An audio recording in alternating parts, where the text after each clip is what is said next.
Presidente da República, Luiz Inácio Lula da Silva, que segue internado em São Paulo. A repórter Mayra de Jaimo fala ao vivo agora do Hospital Sírio-Libanês. Bom dia, Mayra.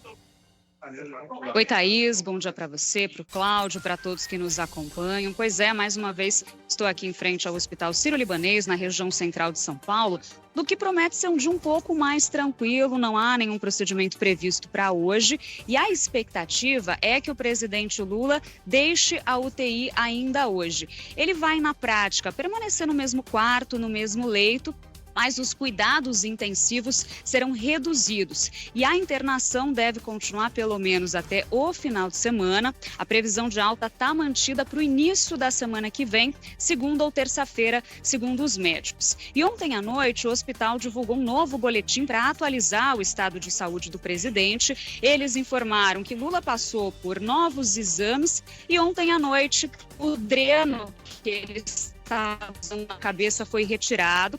Dreno que estava com o presidente desde a cirurgia que aconteceu na madrugada da última terça-feira. Disseram ainda que o presidente está lúcido, conversando normalmente, que se alimentou bem e recebeu visitas de familiares. A gente acabou de apurar aqui que quem veio visitar o presidente foram os filhos dele, que moram em São Paulo, e também os netos. Esse já é o quarto dia de internação de Lula aqui no hospital, desde que ele chegou de Brasília na noite de segunda-feira com uma hemorragia intracraniana. E desde então, ele passou por 2 procedimentos. Uma cirurgia para drenagem do sangue desse hematoma na cabeça, que aconteceu na madrugada de terça-feira. E ontem passou por um procedimento que foi a embolização de uma artéria, que consiste basicamente em entupir vasos finos da cabeça para evitar novos sangramentos no futuro. Foi um procedimento preventivo que, segundo os médicos, reduz para menos de 5% as chances do presidente ter uma nova hemorragia. E assim que o presidente estiver alto, então reforçando o que está previsto para segunda ou terça-feira, ele já vai poder voltar às atividades presidenciais normalmente, mas, claro, vai ter que pegar um pouco mais leve, como disseram os médicos, evitar esforço físico e também evitar momentos de estresse. E a gente tem um trecho da fala do médico pessoal de Lula, Dr. Roberto Calil Filho, sobre essa perspectiva de alta. Metido a drenagem, que vocês já sabem, a evolução foi muito boa e nos 2 dias subsequentes à cirurgia foi discutido esse procedimento complementar, né, que vocês agora a gente vai ficar à disposição de vocês para as perguntas. O procedimento foi feito hoje às 7 horas da manhã. Foi com sucesso, é um complemento ao procedimento cirúrgico e o presidente está acordado na UTI, já vai estar comendo, está super estável. Então isso não atrasou nem um pouco a programação dos próximos dias, que dependendo da evolução do presidente, ele deverá ter alta no começo da semana.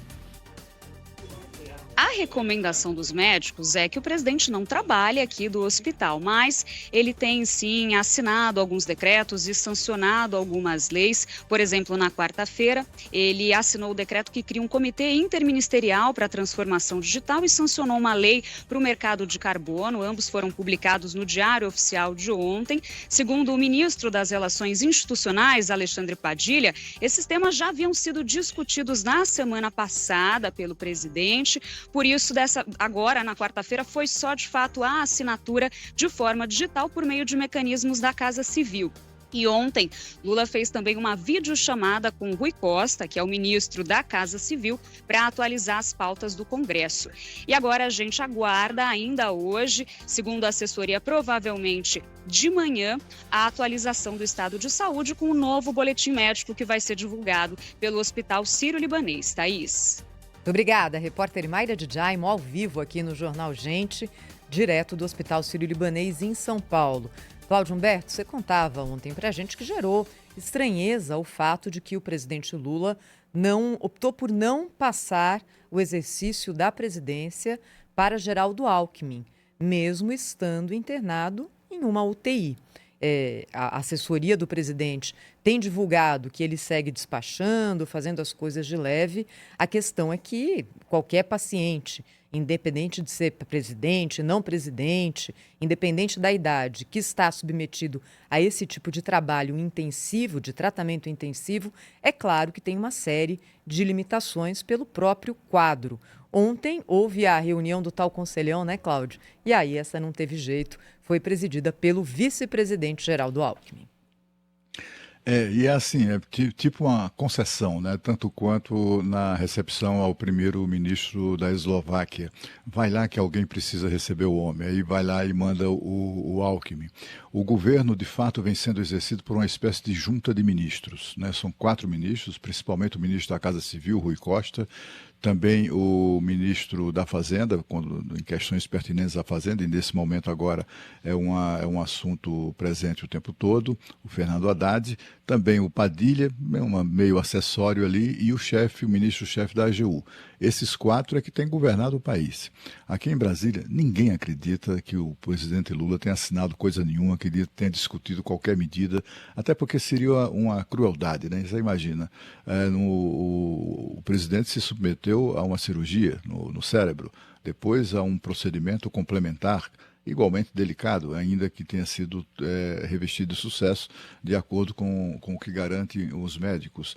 Mas não se pode imaginar que o presidente, nessas condições, com um buraco na cabeça e um dreno, tenha sido incomodado pelos ministros para... E esse segundo procedimento, que foi realizado ontem, ele é feito pelo modelo de cateterismo, né? Ou seja, é introduzida uma cânula pela virilha do paciente até atingir a região que precisava ser drenada, justamente aqui o cérebro. Ou seja, é um procedimento invasivo, não é bolinho, não.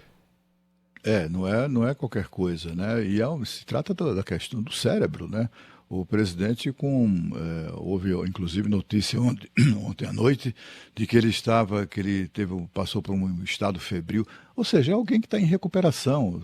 Certamente é verdade que no começo da semana ele terá alta, ele vai poder voltar para casa, etc. Mas isso é uma coisa. Outra coisa é imaginar que o presidente anda assinando documentos, tomando decisões sobre estratégias de votação no Congresso. Absolutamente não, né? É por essa razão que o que se percebe é que essas versões foram criadas, têm sido inventadas para dar razão a uma decisão desses ministros de não permitir que Geraldo Alckmin exerça as suas prerrogativas constitucionais de assumir o cargo no impedimento do titular. Está na Constituição.